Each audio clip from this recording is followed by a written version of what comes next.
안녕하세요. 달빛 야와입니다. 오늘 이야기를 시작합니다.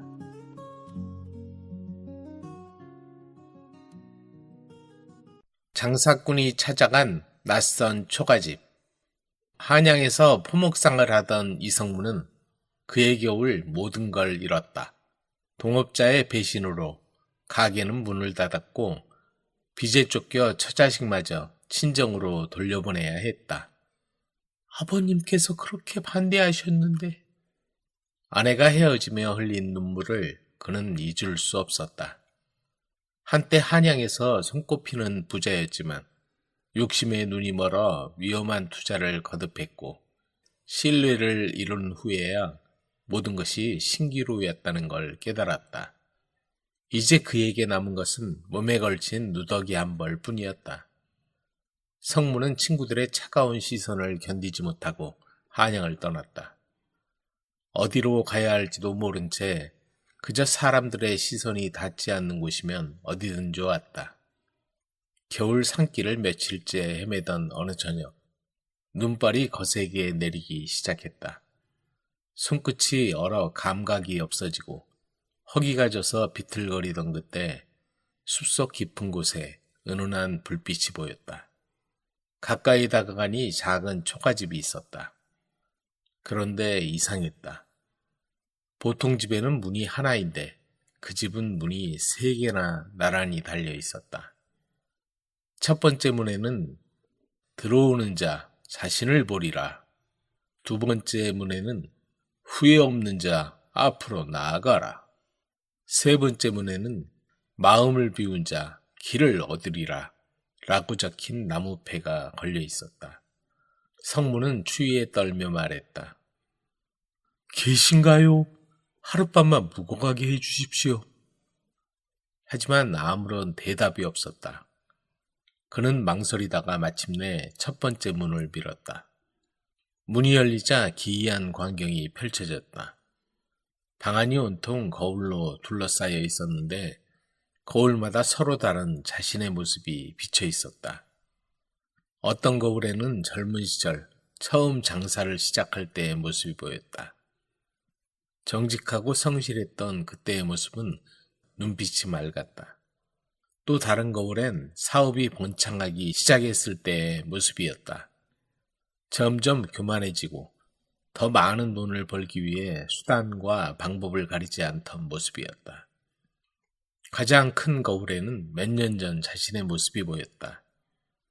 동업자 황대인과 함께 민초들의 쌀을 싼 값에 사들여 흉년에 비싸게 팔려는 계획을 세우고 있었다. 어디선가 소리가 들렸다. 이 모든 탐욕이 너를 여기까지 데려온 게 아니냐. 성무는 뒷걸음질 쳤다. 아닙니다. 저는 가족을 위해서. 그러자 또다시 소리가 들렸다. 가족을 위해서? 아내가 비단 옷을 사달라고 했을 때 너는 돈이 그렇게 쉽게 버는 거냐고 꾸짖지 않았느냐. 하지만 기생집에선 얼마나 후하게 돈을 썼던가. 성문의 얼굴이 창백해졌다. 거울은 계속해서 그의 과거를 보여주었다.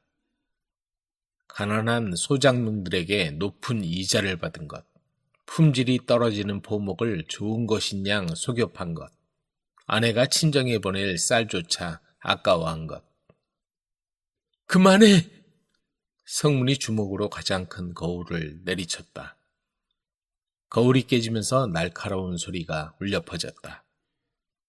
거울 조각들 사이에서 자신의 목소리가 메아리쳤다. 이제는 더 이상 탐하지 않겠다. 내가 정말 지키고 싶었던 것은 돈이 아니라 사람들의 마음이었다. 그 순간 방 안의 거울이 모두 동시에 깨졌다. 그리고 거울 조각들이 은빛 나비가 되어 방 밖으로 날아갔다. 두 번째 문 앞에 선 성문의 마음은 더욱 무거워졌다. 후회 없는 자 앞으로 나아가라 라는 글귀가 자신을 비웃는 것만 같았다. 자신보다 후회가 많은 사람이 또 있을까? 하지만 그는 문을 밀었다. 문이 열리자 어두침침한 방이 나타났고 가운데 호롱불 하나가 바람에 흔들리며 곧 꺼질 듯했다. 그 희미한 불빛 아래로 사람들이 차례로 나타나기 시작했다. 첫 번째 나타난 건 김서방이었다. 성문아, 난 정말 너를 믿었는데 왜 모든 책임을 나한테 뒤집어 씌웠느냐? 그 다음엔 머슴 돌쇠였다. 주인님, 저는 3년간 품삯도 못 받고 일했는데 왜 저를 도둑이라 했습니까? 이어서 아내가 나타났다. 당신, 제가 몸져 누워도 약값이 아까워 외면하셨죠. 그때 혼자서 얼마나 힘들었는지.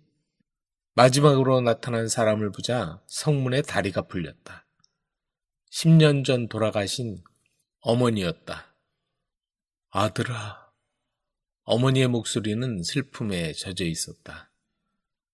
네가 부자가 되어 나를 부끄러워할 때 나는 정말 서러웠다. 내 친구들 앞에서 우리 어머니는 무식해서 라고 말할 때마다 난 밤이 되면 울었단다. 성문은 그 자리에서 무릎을 꿇고 말았다. 어머니, 어머니. 눈물이 바닥을 적셨다. 그는 비로소 깨달았다. 그렇게도 지키려 했던 체면, 쫓았던 성공이 얼마나 많은 사람을 아프게 했는지.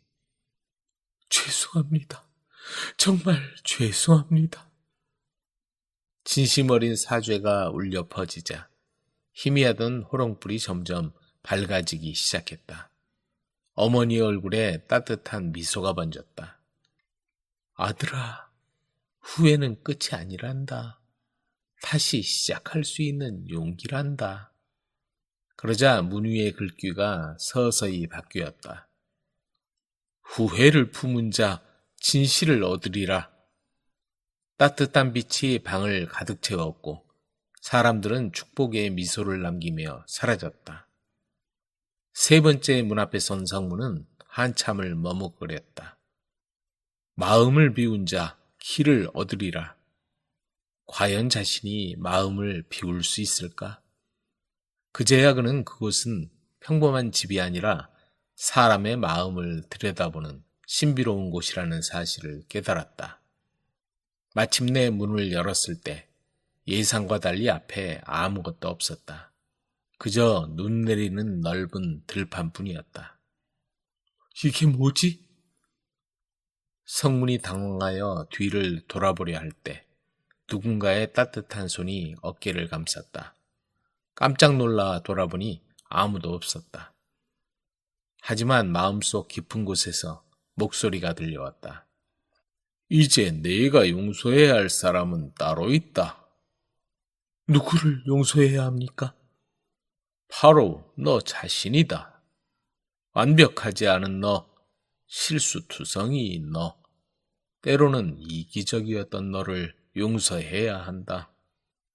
성문은 깊이 숨을 들이켰다. 가장 미워했던 사람, 가장 용서할 수 없었던 사람은 다름 아닌 자기 자신이었다는 걸 그제야 깨달은 것이다. 그래, 나는 나 자신을 용서한 적이 없었구나. 그는 천천히 눈을 감았다. 그동안 자신을 올감했던 분노, 자책, 원망이 하얀 눈처럼 하나둘 녹아내렸다. 이제 됐다. 완벽하지 않지만 다시 시작할 수 있다. 눈을 뜨자 들판 저편에서 따뜻한 빛이 스며들며 길이 열려 있었다. 그리고 뒤돌아보니 신비로운 조가집은 눈 속에서 서서히 사라져가고 있었다. 며칠 후 성문은 작은 마을에 도착했다. 몸이 불편한 홀아버지와 어린 딸만 남은 집에서 그를 받아주었다. 정말 감사합니다. 몸이 나오면 꼭 은혜를 갚겠습니다. 성문에겐 이제 거창한 계획이나 야망이 없었다. 그저 성실히 일하며 진심으로 사람들을 대했다. 봄이 되자 마을 사람들이 하나둘 그를 찾기 시작했다. 정직하고 친절한 그의 인품을 알아본 것이다. 우리 마을에 정착하시지요. 서당에서 아이들 글도 가르치고. 어느 날 장터에서 익숙한 목소리를 들었다. 돌아보니 아내였다. 친정에서 소식을 듣고 찾아온 것이었다. 정말 당신이 맞군요. 아내의 눈에는 눈물이 맺혔다. 하지만 슬픔의 눈물이 아니라 기쁨의 눈물이었다. 눈앞의 남편은 예전처럼 거만하고 냉정한 사람이 아니라 온화하고 따뜻한 사람이 되어 있었다. 여보, 미안하오. 늦었지만 진짜 남편이 되고 싶소. 그로부터 몇 년 후 성문은 마을에서 존경받는 훈장이 되었다. 그가 가르치는 것은 단순히 글자가 아니라 인생의 지혜였다. 얘들아, 사람은 살면서 세 개의 문을 지나가게 된다. 성문은 아이들에게 자신의 경험을 들려주었다. 첫 번째 문은 자신을 아는 문이다. 내가 누구인지, 내가 진짜 원하는 게 무엇인지 알아야 한다. 두 번째 문은 후회를 받아들이는 문이다. 후회한다는 건 잘못을 깨달았다는 뜻이니 부끄러워할 필요 없다. 세 번째 문은 용서의 문이다. 남을 용서하기 전에 먼저 자기 자신을 용서할 줄 알아야 한다. 성문은 평생 그날 밤의 가르침을 잊지 않았다. 탐하지 말고 후회하되 멈추지 말고 스스로 용서하라. 그것이 바로 인생의 참된 지혜였다.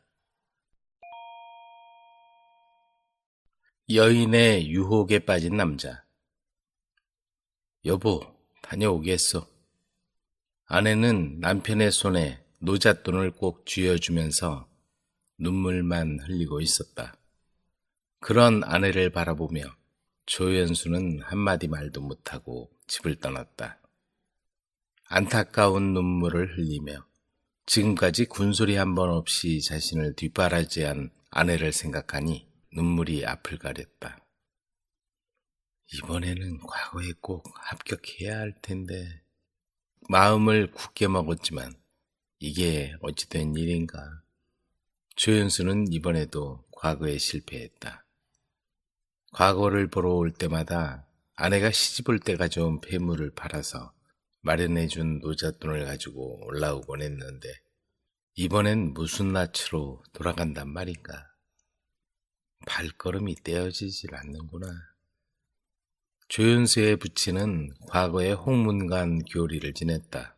그 자리에 있는 동안 그는 동문수학하던 교우들을 비롯해 주변인들의 입지를 힘 닿는 데까지 놓았다. 하지만 갑자기 얻게 된 병으로 인해 벼슬을 내려놓고 낙향하고 말았다. 조윤수는 아버지의 뜻을 받들어 과거를 보러 다녔으나 이제껏 결과가 없었다. 현수가 집안에 틀어박혀 글 공부만 하는 통에 조금 모아둔 돈도 이제 바닥이 나고 끼니 걱정을 할 판이었다. 고향으로 돌아가려던 현수는 갑자기 무슨 생각을 했는지 그 길로 박승지를 찾아갔다. 박승지는 과거 부친과 동문수학하던 사이로 지금 그 자리에 오르기까지 부친의 도움이 컸다고 들었던 터였다. 자네가 이교리의 자제란 말인가? 그렇습니다, 어르신. 박승진은 현수를 며칠 동안 머물게 한 뒤 말을 내어주고 몇백 냥에 이르는 돈과 비단 등을 실어주었다. 집으로 돌아가서 부친을 잘 모시도록 하게. 현수는 박승지에게 인사하고 고향을 향해 길을 나섰다. 몇 십리나 왔을까? 벌써 날이 저물었다. 주막을 찾아 나서기는 너무 늦었고 근처에서 묵을 곳을 찾아야 했다. 묵을 곳을 찾으시오. 돌아보니 50살가량의 남자였다. 저 아래 보이는 집에 가면 묵을 곳을 내어줄 것이오. 그리 가보시오. 그 남자의 권유로 현수는 그 집을 찾았다. 하룻밤 묵기를 청하니 주인인 듯한 노인이 뒷사랑을 내어주고 저녁을 차려주었다. 현수는 저녁을 먹고 잠자리에 누웠다. 그런데 한밤중에 누군가 밖에서 부르는 소리가 들렸다. 옷을 고쳐 입고 문을 여니 한 처녀가 서 있지를 않은가. 먼 길을 오셔서 피곤하실 터인데 찾아와서 이런 말씀을 드리게 되어 송구합니다. 저희 작은 아씨께서 잠시 뵙고자 하오니 저와 함께 가셨으면 합니다. 그게 무슨 소리냐? 야심한 밤에 지나가는 길손을 뵙고자 하다니 그 까닭이라도 알아야겠구나. 그건 소위는 알지 못합니다. 직접 물어보시죠. 현수는 호기심이 발동해서 하녀를 따라 나섰다. 작은 아씨가 기거하는 처소는 새길을 통해 후원으로 나와 별채로 이어져 있었다. 하녀가 방문에서 고하자 아리따운 처녀가 나와 현수를 맞아들였다. 이렇게 오시게 해서 송구합니다. 전 어려서 모친을 여의고 계모 슬하에서 살고 있사온데 계모가 이번에 불구자인 사촌에게 저를 시집 보내려고 합니다. 그리하여 선비님을 따라 이 집을 떠나려 하오니 부디 저를 데려가 주십시오. 그게 무슨 소리요? 나를 따라가다니 난 이미 아내가 있는 몸이요. 소실이라도 상관없습니다. 아리따운 여인의 유혹에 못 이겨 현수는 그날 밤 여인의 방에서 자리에 눕고 말았다. 촛불이 꺼지고 얼마나 지났을까. 현수는 밖에서 요란한 소리가 들려 잠에서 깨어났다. 여기가 어디라고 어린 처녀가 혼자 자는 방에 들어와 겁탈하더니 저놈을 당장 끌어내라. 여자도 눈을 뜨더니 벌벌 떨며 뒷문을 열고는 현수를 도망치게 했다. 밖으로 쫓겨나온 현수는 달랑 옷가지만 걸치고 알거지로 담을 넘고 울타리를 넘어 아무도 없는 누각으로 올라가서 털썩 주저앉았다. 현수는 수백 냥에 이르는 돈과 각종 폐물을 몽땅 잃어버린 것이 허무하고도 기가 막혔다. 여자의 유혹에 빠진 것이 후회도 되었으나 그 유혹이 아무래도 심상치가 않았다. 정신을 가다듬고 가만히 생각해보니 그 집을 안내해준 50살가량의 남자가 아무래도 수상했다. 현수는 숨어서 하루 종일 그 집의 동정을 살폈다. 저녁 무렵이 되자 그 집에서 누군가 밖으로 나왔다. 자기에게 그 집을 일러준 바로 그 남자였다. 짐작 가는 데가 있군. 현수는 그 길로 다시 박승지를 찾아가 자기가 당한 일을 상세히 고했다. 박승지는 곧 포도대장을 불러 현수가 겪은 일들을 들려주었다. 나라에서도 그 일당을 잡으려고 백방으로 노력하고 있었는데 근거지를 찾지 못하고 있었소. 포도대장은 그날 저녁 수십 명의 포조를 동원해 그 집을 급습해서 일당을 모두 소탕하기에 이르렀다. 아니나 다를까 그 집은 불안당의 소굴이었다. 지금까지 돈 많은 여행객이 있으면 꼬여서 밤사이에 그런 방법으로 돈을 갈취해 온 것이다. 그 집의 비밀 창고에는 많은 재물이 쌓여 있었고 근방을 지나다가 도적을 맞았다는 사건이 모두 그 악당들의 짓이었음이 밝혀졌다. 그동안 포도청에서 오랫동안 골머리를 앓던 사건들이 일시에 해결되었다. 나라에서는 조연수의 공을 인정해 형주에서 조연수를 고향 땅 괴산의 군수로 임명했고 조연수는 군수로 있는 동안 그 지역을 잘 다스렸다. 기다리는 여자, 다가온 여자. 아버지 어머니, 이제 저 혼자 어떻게 살아요? 변방 오랑캐의 침입으로 부모를 잃고 혼자 살아남은 19살 인수는 하루아침에 고아가 되어버렸다. 국경을 접한 마을에 살아서 늘 분쟁이 끊이지 않았지만 이렇게 마을까지 들어와 인명을 해칠 줄은 몰랐던 탓에 조용하던 마을의 통곡이 그치지 않았다. 혼자가 된 인수는 친척 집에 정을 붙이고 살아야 했다. 그들은 인수의 처지를 안타까워하며 여러모로 마음을 써주었고 덕분에 인수는 마음을 잡고 살아갈 수 있었다. 심성이 착하고 부지런하고 게다가 부침성이 좋은 덕분에 이웃집에 사는 심씨와 착하고 귀여운 딸 순녀와도 허물없이 지냈다. 인수는 두 식구가 외롭게 사는 심씨 집에 가끔 놀러가서 장작도 패주고 농사일도 돕곤 했다. 그러던 어느 날 인수가 심씨 집을 찾았더니 순녀의 표정이 밝지가 않았다. 무슨 일이 있어? 아저씨는 어디 가셨어? 관아에 가셨어요. 그러더니 고개를 돌리고 어깨를 들썩였다. 울고 있었다. 관아엔 무슨 일로? 아침 일찍 모이라고 통보가 왔어요. 젊은 장정만으로 모자라서 군역에 동원한다고 일찍 악문으로 갔어요. 변방의 상황이 예사롭지 않은 것 같았다. 힘을 쓸 수 있는 장정들은 군에 지원하시오. 상부로부터 그런 지시가 내려왔고 불과 한 달 정도의 짧은 훈련만을 받고 장정들은 오랑캐들과 싸우기 위해 전장으로 떠나야 했다. 오랑캐에게 부모를 잃은 처지를 고려했는지 인수는 아직 소집에서 제외되어 있었다. 인수는 순녀를 쳐다보고 위로하는 표정으로 한번 웃어 보이고 뒷마당에 나가 도끼를 들어 장작을 다 패놓았다.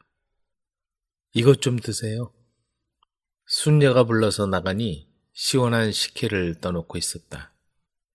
한 사발 시원하게 들이키는데 문소리가 나더니 심씨가 들어왔다. 인수와 꿈은 다녀오셨어요? 순녀는 얼른 눈물 자국을 지우고 반갑게 아버지를 맞았다.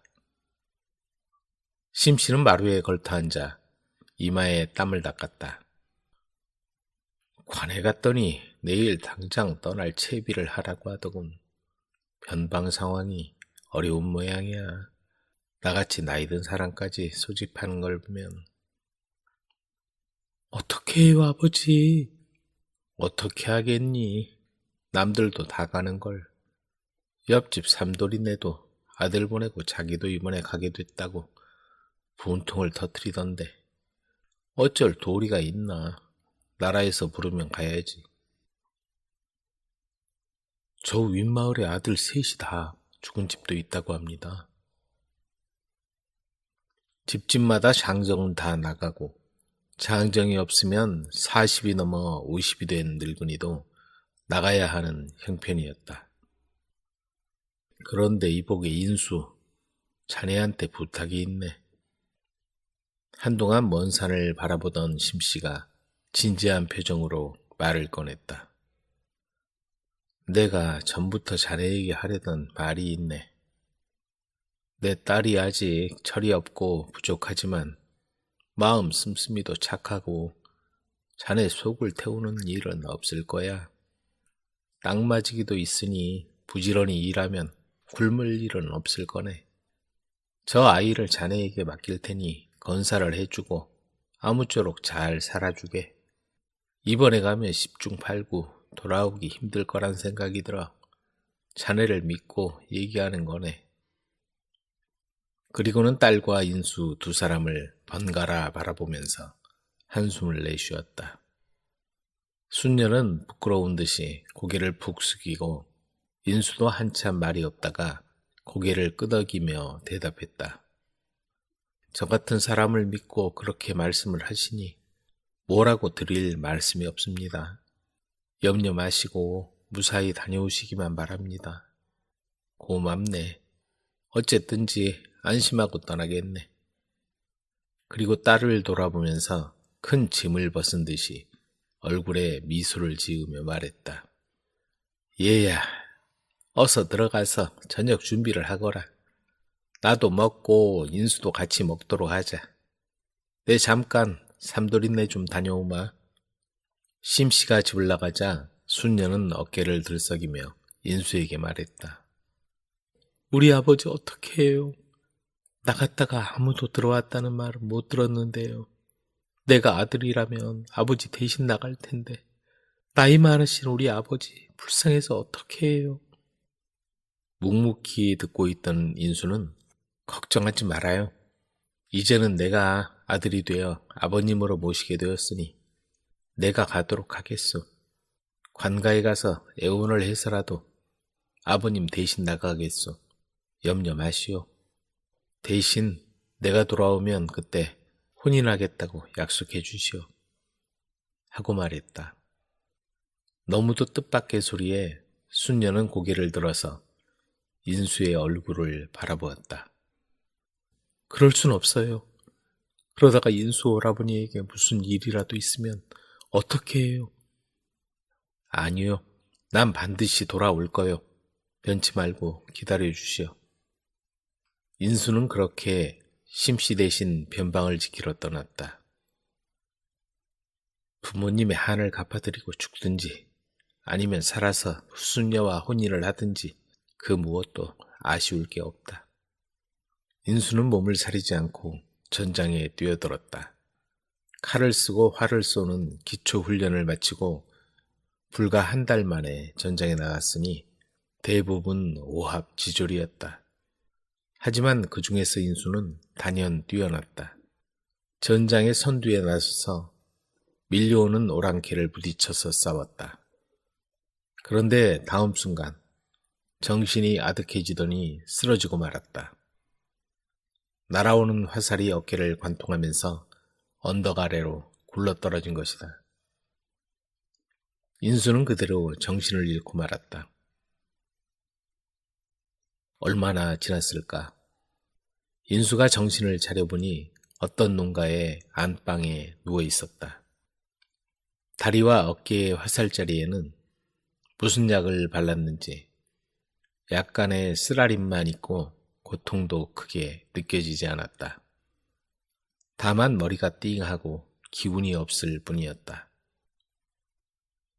다행히 어깨에 맞았던 화살이 깊이 박히지는 않아 피는 나왔지만 치명상은 아니었던 것이다. 정신이 들었소? 옆에는 50이 넘은 한 노파와 아직 앳된 처녀가 근심스럽게 자신을 들여다보고 있었다. 정신 차리고 이것 좀 마셔보시오. 인수의 어리둥절한 표정에 노파는 영감이 새벽에 들에 나갔다가 택이 아직 숨이 붙어있는 걸 보고 집으로 데리고 왔어. 정신이 들어서 다행이요. 하고 말했다. 인수가 정신을 차리고 고개를 들어보니 머리가 희끗희끗한 남자가 문 안에 들어섰다. 주인 영감인 모양이었다. 인수는 그들의 극진한 보살핌으로 차차 기력을 회복했다. 그 집은 아들 형제를 전장에 내보내서 잃고 딸만 데리고 살아가고 있었다. 부부는 마치 아들이 살아 돌아온 것처럼 인수에게 정성을 다했다. 그 집에 머무는 동안 전쟁도 막바지에 이르러 살아남은 자들이 집으로 돌아가고 있었지만 인수는 내외의 일손을 도우며 그곳에 남아 있었다. 그들은 인수를 아들처럼 사랑하고 인수는 생명의 은인인 영감 내외를 친부모처럼 극진히 섬기며 농사일을 돕고 있었다. 그럭저럭 세월이 흐르고 있었다. 그동안 인수는 하루도 고향에 있는 순녀를 잊어버린 적이 없었다. 기다리고 있을 순녀 생각이 간절하지만 영감 내외의 은혜를 저버리고 돌아서기가 쉽지가 않았다. 마음을 단단히 먹고 얘기를 꺼내야지 하고 결심을 했다가도 막상 그 앞에 가면 입이 떨어지지 않았다. 인수총각, 잠깐 나 좀 보세. 영감이 불러 들어가니 노파와 딸까지 있는 자리였다. 자네가 이곳에 와서 그동안 아들 잃은 내 시름을 잊게 해주었네. 내 딸아이도 홍기에 찼으니 부디 자네가 이 아이를 거두어서 내 사위가 되어주게. 인수는 영감의 말을 단숨에 거절할 수가 없었다. 생명의 은인일 뿐 아니라 아들처럼 여기는 마음을 잘 알기 때문이었다. 왜 그러나? 내 딸이 마음에 안 드나? 인수는 할 수 없이 고향에 약혼한 처녀가 있고 순녀 아버지 대신에 전쟁에 나왔다는 말을 자세히 했다. 참말인가? 그 말을 듣고 노인과 두 사람은 깜짝 놀라서 낯빛이 변했다. 정말 대단한 일일세. 남을 대신해서 목숨을 걸 사람이 어디 있겠나. 그리고 약속한 것을 지켜서 기어이 그 처녀를 찾아가겠다고 하는데 누가 그걸 말릴 수 있겠나. 그렇다면 가보게. 혹시라도 그 처녀가 다른 데로 출가했다면 다시 찾아와 주게. 사흘 후 인수는 영감 내외에게 큰절을 올리고 전장으로 떠나온 지 2년 만에 고향을 향해 떠났다. 인수의 모습이 눈에 보이지 않을 때까지 세 식구는 강나루까지 따라와서 눈물로 전송을 했다. 먼 길 조심해서 가게. 고맙습니다. 세 분의 은혜는 평생 잊을 수가 없습니다. 인수는 고향을 향해 발걸음을 재촉했다.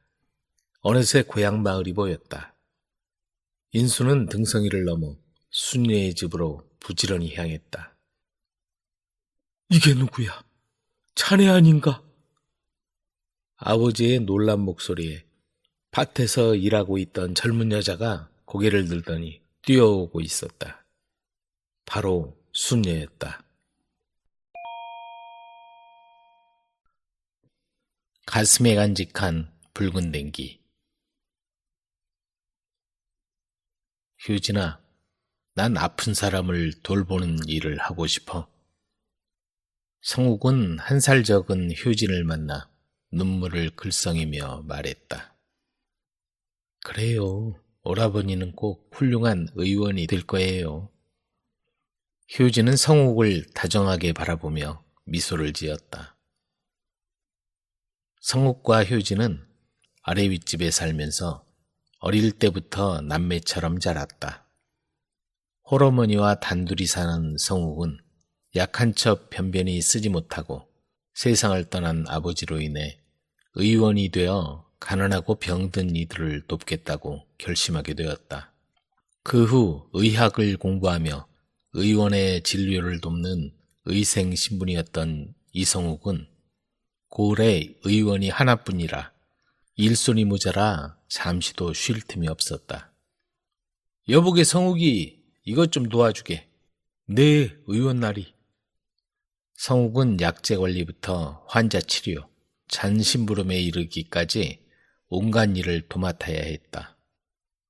그러는 사이 양반 가문이었던 효진의 집안도 큰아버지가 역모에 가담했다는 소문이 돌면서 효진의 아버지에게도 영향을 미쳤다.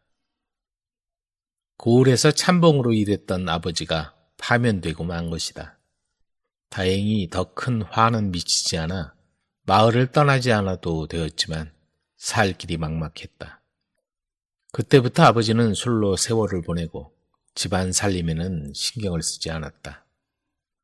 그 바람에 바느질 솜씨가 좋은 어머니는 양반집 친모로 일을 시작하고 효진이도 집안 살림을 돕고 있었다. 효진은 갸름한 얼굴과 검은 눈망울, 눈에 띄는 미모로 주변의 눈길을 끌었다. 그녀를 한 번이라도 본 총각들은 뜬 눈으로 밤을 새울 정도였다. 그러는 중에 서진과 효진의 사랑은 점점 깊어졌다. 의과 시험에 반드시 합격하겠어. 그래요. 그렇게 될 거예요. 날씨가 추워지면 환자를 돌보는 일도 그만큼 힘들어졌다. 관가의 지원도 열악해서 제때 치료를 받지 못하는 환자도 속출했다. 의과에 합격하면 빈민구제에 힘쓰고 싶어. 효진은 말없이 성욱의 손을 잡았다. 드디어 성욱은 의과 시험에 합격하고 참봉 자리를 얻어 해민서에서 일하게 되었다. 자리 잡히면 꼭 데리러 올게. 이거 볼 때마다 내 생각해줘요. 효진이 내민 건 붉은 댕기였다. 성욱은 가슴 깊이 붉은 댕기를 간직한 채 홀어머니를 모시고 한양으로 떠났다. 성욱이 떠난 뒤 고향 땅에 자기 마음대로 일처리를 하는 괴팍한 신간 사또가 부임해왔다. 술에 빠져 지내던 아버지가 세상을 떠나고 효진과 어머니 단둘이 살던 무렵이었다. 신관 사또가 고을을 시찰하다가 효진을 눈여겨보았다. 저 처자는 누구며 이름이 무엇이냐? 효진이라 하는 처자인데 어미와 단둘이 살고 있습죠. 객지에 내려온 사또는 효진을 곁에 두고 싶은 욕심에 기회만 있으면 관하로 부르려 했다. 여기서 벗어나려면 혼인하는 수밖에 없어. 효진은 성욱을 기다렸으나 아무런 소식이 오지 않았다. 그러는 사이 사또는 또다시 효진을 불러댔다. 그 처자를 데려와라. 하지만 청을 거절하자 사또의 분노는 극에 달했다. 견디다 못한 효진과 어머니는 집을 떠나 성욱을 찾아가기로 마음먹고 한밤중을 틈타 짐을 챙겨 길을 떠났다. 한편 해민서에서 의녀 교육을 담당하던 성욱은 붉은 댕기를 꺼내보며 효진 생각을 했다. 그동안 어떻게 지내고 있을까? 어느 날 해민서 서원이 어떤 처녀가 찾아왔다고 전했다. 나가보니 그렇게 그리던 효진이 찾아온 것이다. 여기까지 무슨 일이냐? 성욱은 반가움에 효진의 손을 덥석 잡았다. 효진은 그동안 있었던 일을 들려주며 할 수 없이 야반도주하다시피 사또를 피해 달아났다고 말했다. 미안하구나. 그런 줄도 모르고 시간을 지체하고 있었다니. 그리고는 얼마 후 성욱과 효진은 100년 가약을 맺었다. 전염병이 창궐하자 성욱은 활인서로 자리를 옮겨 병들고 가난한 백성을 치료하기 시작했다. 성욱은 그동안 익힌 의술로 환자 치료에 힘썼고 효진 또한 성욱을 도와 열심히 살았다. 하늘에서 내려준 어머니의 밥상. 저 멀리 수려한 산봉우리가 하늘을 찌를 듯 우뚝 서 있었다. 그 봉우리에 올라 발 아래를 굽어보면 하얀 안개가 하늘로 비상하는 모습이 마치 신선이 인간 세상에 내려와 앉은 것처럼 신비로워 보였다. 그 아름다운 마을에 효성이 지극한 부부가 살고 있었다. 이 효자 부부는 매일 아름다운 풍경을 바라보며 하루를 시작했다. 그들은 이 산깃을 개서 작은 밭을 일구고 나무를 내다 팔며 어머니와 어린 아들을 데리고 살고 있었다. 비록 하루하루 근근히 살아가고 있었지만 그 집에서는 웃음이 떠나지 않았다. 그런데 어느 날부터인가 어머니의 기침소리가 들리기 시작했다. 부부는 한밤중에 들리는 기침소리에 잠에서 깨어났다. 어머니가 어디 편찮으신가 보. 부부는 서둘러 일어나 어머니에게로 갔다. 어머니, 어디 불편하세요? 아니다, 괜찮다. 어머니는 애써 기침을 멈추고 아들 며느리를 안심시켰다. 불이라도 더 지펴드려야겠네요. 아들은 밖으로 나가 팔려고 해온 나무짐을 풀어 아궁이에 굵은 나뭇가지를 집어넣었다. 괜찮대도 팔려는 걸 떼면 어떻게 하노? 그게 무슨 대수예요? 어머니 건강이 더 중요하지요. 어머니가 날로 수척해지고 기운이 없어 두 사람은 걱정이 많았다. 하지만 나무를 하며 건근히 먹고 사는 처지에 어머니를 잘 모시기가 쉽지 않았다. 더구나 아이가 자라다 보니 날이 갈수록 먹고 사는 문제가 만만치 않았다. 그래서 부부는 틈만 나면 마을을 다니며 품팔이를 했다. 하지만 그것도 일정하지 않고 하려는 사람이 많아서 차례를 기다릴 판이었다. 어느 날 동네 박영감 생일잔치를 도우러 갔던 아내가 잔치 음식을 조금 싸가지고 왔다. 어머니, 이것 좀 드셔보세요. 이게 다 뭐냐? 박영감님 잔치 음식인데 조금 가져왔어요. 너희도 같이 먹자. 그런데 그 말이 떨어지기가 무섭게 어린 아들이 달려들어 할머니 앞에 있는 음식에 손을 대더니 정신없이 먹어댔다. 이 녀석, 할머니 드실 음식에 손을 대다니 그만 먹어! 나무꾼이 호통을 치자 아이는 깜짝 놀라 그만 울음을 터뜨렸다. 애한테 왜 그러냐? 아니다, 어서 먹어. 손자를 유난히 귀여워하는 할머니가 역성을 들자 아이는 눈물이 그렁그렁한 채로 손에 든 음식을 남김없이 먹어치웠다. 그 뒤로도 조금이라도 맛있는 음식이 생기면 어린 아들은 쏜살같이 달려들어 음식을 집어먹기 일쑤였다. 그 일로 인해 부부는 상심이 컸다. 그렇잖아도 연로하신 어머니를 제대로 봉양하지 못해 마음이 편치 않았는데 철딱서니 없는 아들의 행동에 어찌할 바를 몰랐다. 생각도 못해 하루는 남편이 아내에게 말을 꺼냈다. 여보, 아무래도 이 아이를 절에 맡겨야 하겠소. 아이를 절로 보낸다고요? 그렇소.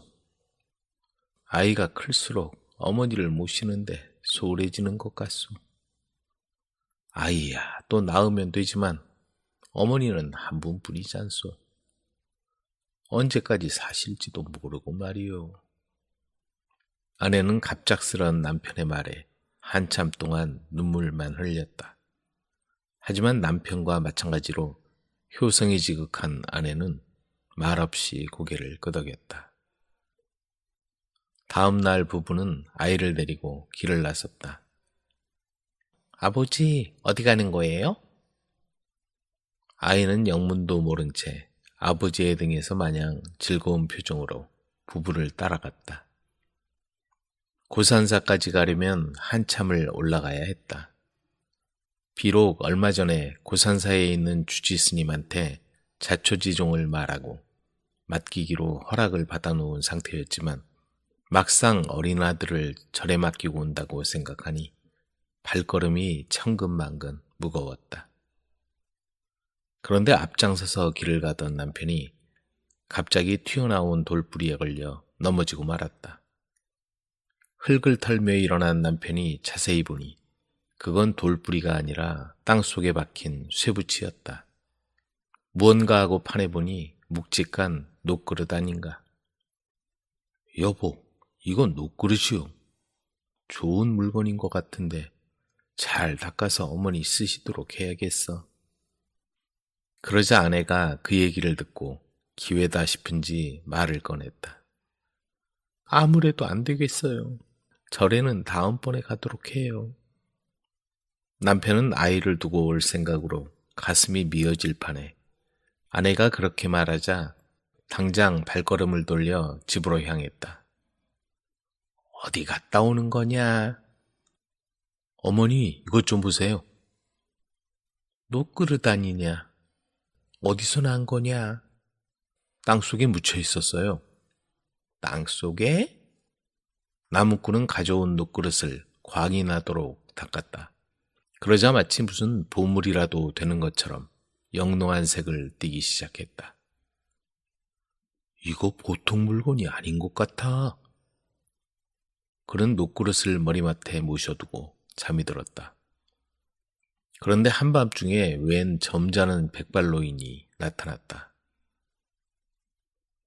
너희의 효성이 지극하여 선물을 주겠노라. 너에게 준 그 녹그릇은 무엇이든지 여러 개로 만드는 힘이 있단다. 그것으로 내 어머니를 잘 공경하도록 하여라. 그 말을 남기고 노인은 사라졌다. 꿈에서 깬 남편은 아내에게 꿈 얘기를 들려주었다. 혹시 모르니 한번 시험해 봅시다. 남편은 콩 한 개를 녹그릇 속에 집어넣었다. 그러자 녹그릇에서 울리는 소리가 나더니 잠시 후 콩이 수북이 담겨 있는 게 아닌가. 어떻게 이런 일이? 아내의 놀라는 소리에 남편도 옆에서 소리쳤다. 노인의 말이 사실이군. 꿈속에서 얘기한 그대로요. 정말 그 그릇은 신기한 보물이었다. 그릇 속에 쌀 한 톨을 넣으면 쌀이 가득하고 엽전을 넣으면 엽전이 가득히 차오르는 것이었다. 그야말로 무엇이든지 넣기만 하면 수북이 쌓였다. 하지만 부부는 꿈에서 이룬 것처럼 어머니를 모시는 일에만 그릇을 사용했다. 이 그릇은 하늘에서 어머니를 정성껏 봉양해드리라고 주신 그릇이요. 어머니를 모시는 일에만 사용합시다. 네, 그렇게 해요. 그때부터 어머니의 밥상은 언제나 풍성했다. 그렇게 효도를 받으며 살다가 몇 년 후 어머니가 세상을 떠나자 남편은 아내에게 말했다. 어머니가 안 계시니 이제 이 그릇은 우리에겐 소용없는 물건이요. 욕심만 생길 뿐이니 처음 찾은 곳에 가져다 놓읍시다. 그래요. 그렇게 해요. 부부는 녹그릇을 처음 발견한 장소로 가서 깊은 구덩이를 파고 묻어버렸다. 이렇게 하니 마음이 편하구려. 내려갑시다. 나무꾼 부부는 홀가분한 마음으로 집으로 내려갔다. 그리고 열심히 일했다. 녹그릇이 없어도 그들은 풍족했고 부족함이 없었다. 그 후로 어머니의 밥그릇이 묻힌 산이라 해서 그 산을 식기산 또는 음식을 보관한 산이라는 뜻으로 식장산이라고 부르게 되었다고 한다. 달빛 아래 춤추는 각시탈 여인. 달빛이 은은하게 빛나는 깊은 밤, 나루터 장터는 활기가 넘쳤다. 풍물패의 흥겨운 북소리와 장구 소리가 울려 퍼지는 가운데 사람들은 저마다 흥에 겨워 어깨를 들썩이고 있었다. 장터 한 모퉁이에 몰려든 구경꾼들의 웃음소리와 환호가 하늘에 울려 퍼졌다. 밤이 깊어가는데도 나루장터 한 모퉁이에선 사람들의 탄성과 풍물 소리가 그치질 않았다. 탈놀이가 절정에 이르고 중과 각시가 춤을 추는 장면이 이어지자 여기저기서 박수와 환호성이 터져나왔다. 이 사당패의 각시춤이 최고여. 저 각시가 아주 기가 막히네. 저것 좀 보소. 마당이 끝나자 각시탈을 쓴 광대가 지친 몸을 이끌고 조금 떨어진 허름한 헛간으로 들어가 탈을 벗어던지고 쓰러지듯이 드러누워 앓는 소리를 냈다. 조금 있으니 파괴승 문장을 한 사내가 들어와 앉았다. 괜찮냐? 너무 아파요. 오늘 공연은 끝난 줄 알았어요. 사내는 안타까운 눈으로 여자를 쳐다보며 조용히 말했다. 조금만 더 참아. 할미탈로 분장하고 바로 나가야지. 그러더니 영감 분장을 하고는 여자를 재촉했다. 알았어요. 내일은 좀 쉬게 해주세요. 아무튼 빨리 나와. 그렇게 여자는 또 한 번 무대에 나가 춤을 춘 다음에야 헛간으로 들어올 수 있었다. 그 여자의 이름은 옥순이었다. 어렸을 때 아버지가 사당패에 데려다 놓고 가버렸다. 그 뒤로 옥순은 사당패를 따라다니며 자랐다. 모두 어린 옥순을 자식처럼 귀여워해 주었고 옥순은 가족처럼 그들을 따랐다. 밤 늦게까지 이어진 사당패 공연이 끝나고 모두 지친 몸을 이끌고 헛간으로 들어왔다. 옥순아, 좀 어떠니? 많이 아프니? 모두 아픈 옥순이 걱정해 곁으로 모여들었다. 모가벌은 내일은 옥순이 좀 쉬게 해주시죠. 양반 역할도 하고 상모도 돌리는 거사한 사람이 인정머리 없어 보이는 모갑에게 부탁했다. 그럼 각시 역할 누가 할 거야? 영춘이 자네가 할 수 있어? 다른 사람을 구하든가 해야지. 틈만 나면 아프다고 하니 원.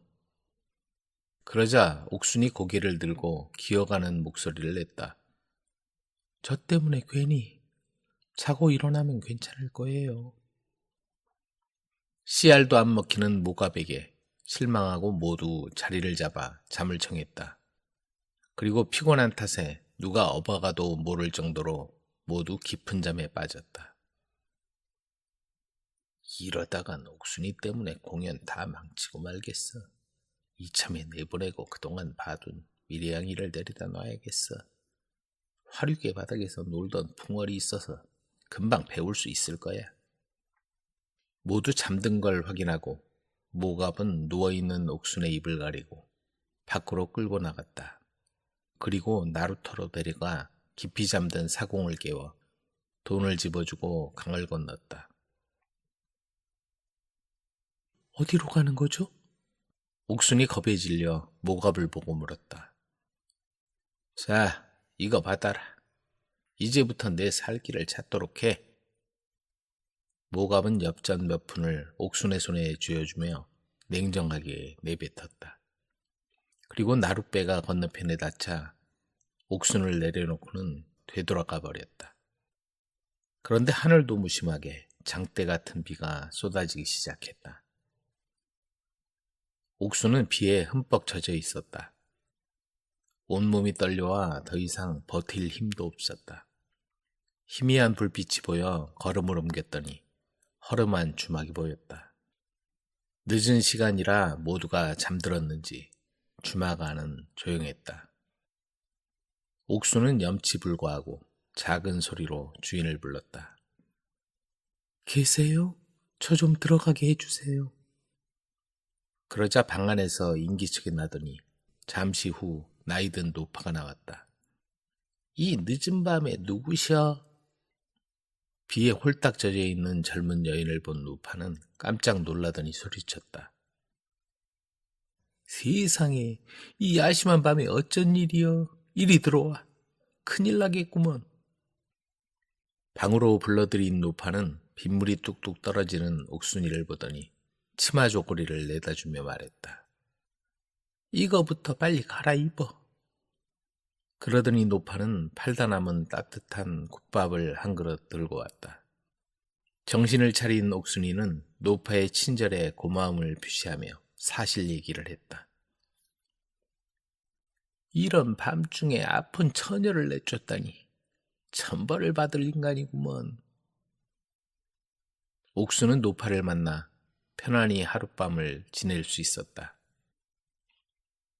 다음 날 날이 새자 사랑패의 일행은 옥순이 보이지 않는 걸 알았다.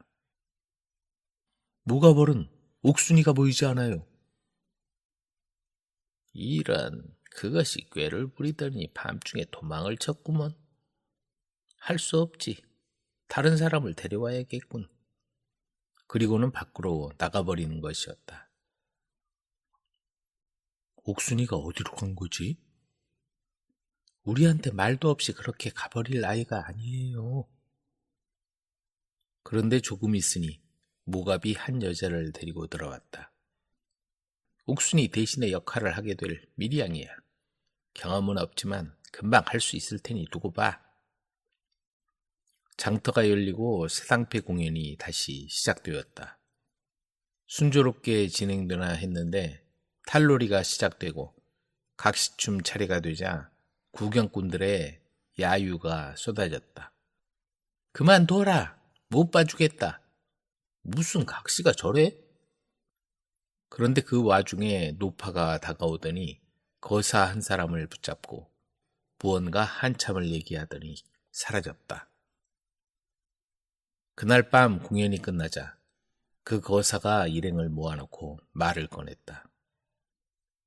옥순이는 도망간 게 아니여. 그게 무슨 소리예요? 지금 어디 있어요?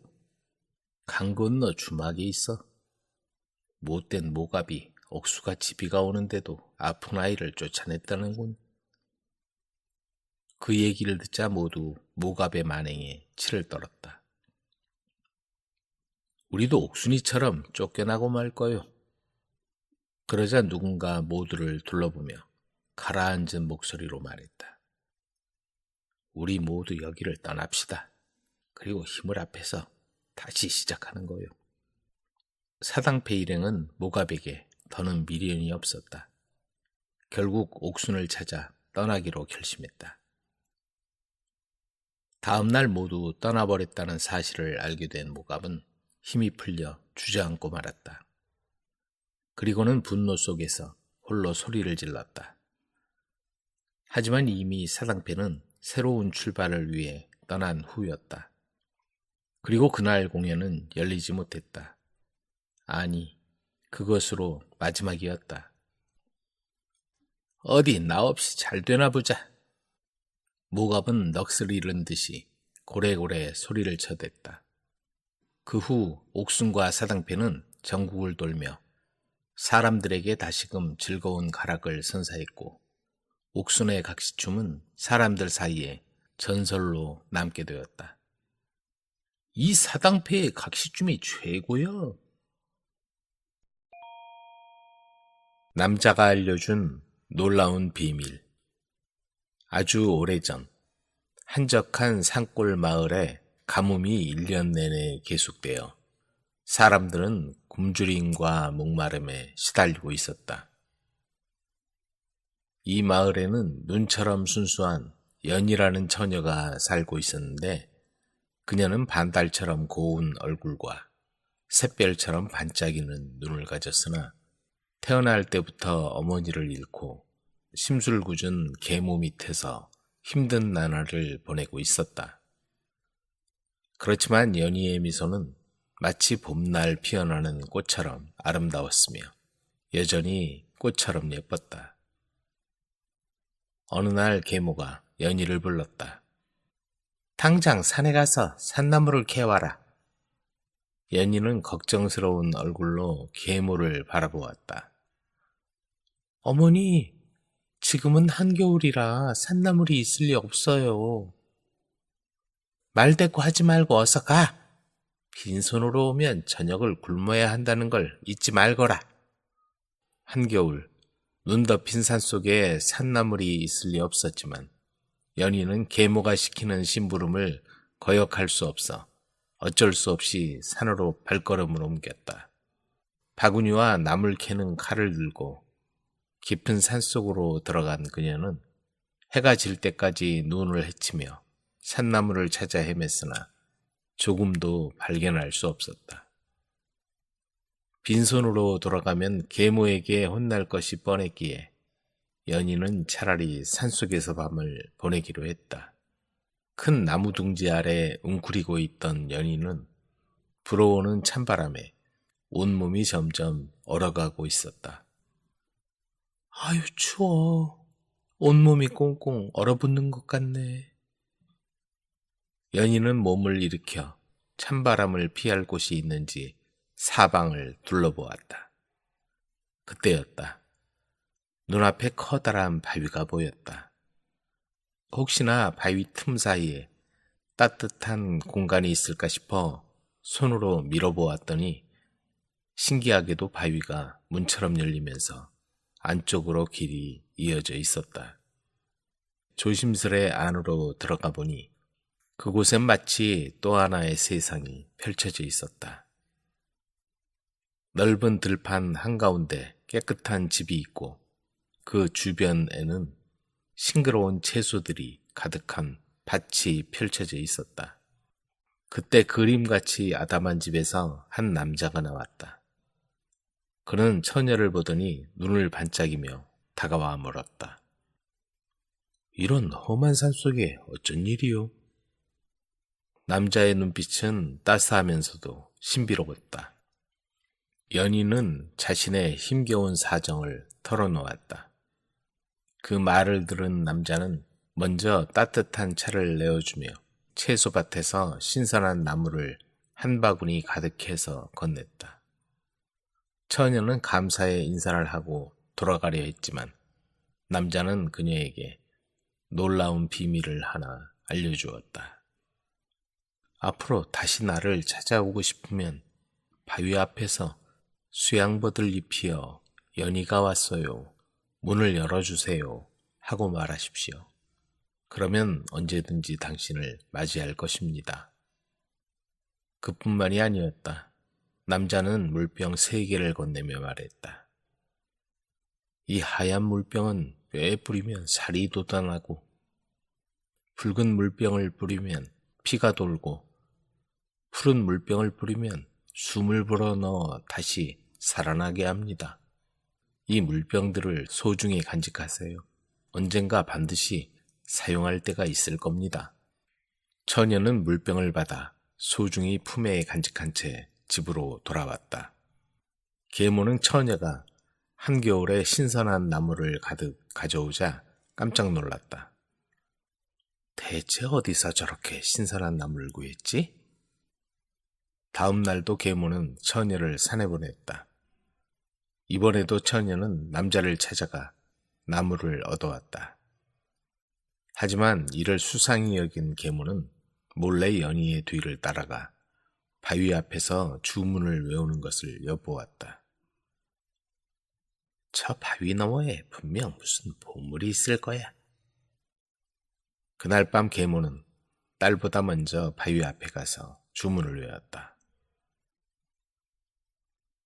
수양버들 잎이여, 연희가 왔어요. 문을 열어주세요. 바위가 열리자 계모는 안으로 들어갔다. 그녀는 집을 발견하고 남자에게 다가가 말했다. 나는 연희의 어머니요. 내 딸을 도와줘 참으로 고맙소.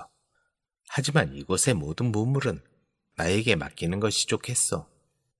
그러나 남자는 그녀의 욕심을 눈치채고 거절했다. 이곳엔 보물이 없습니다. 그러자 계모는 독이 오른 눈빛으로 장작을 가져와 바위 틈에 밀어넣고 불을 붙여 집과 채소밭을 불태웠다. 그리고 남자마저 불 속에 던져버린 뒤 사라졌다. 다음 날 아무것도 모르는 연희가 바위를 찾아와 주문을 외웠으나 아무 응답이 없었다. 이상한 예감이 든 그녀는 조심스레 바위를 밀고 안으로 들어갔다. 그러나 그곳엔 아름다운 집도 푸른 채소밭도 사라지고 남자는 이미 불길에 타버린 뒤였다. 연희는 망연자실했다. 하지만 그때 남자가 건넸던 물병이 떠올랐다.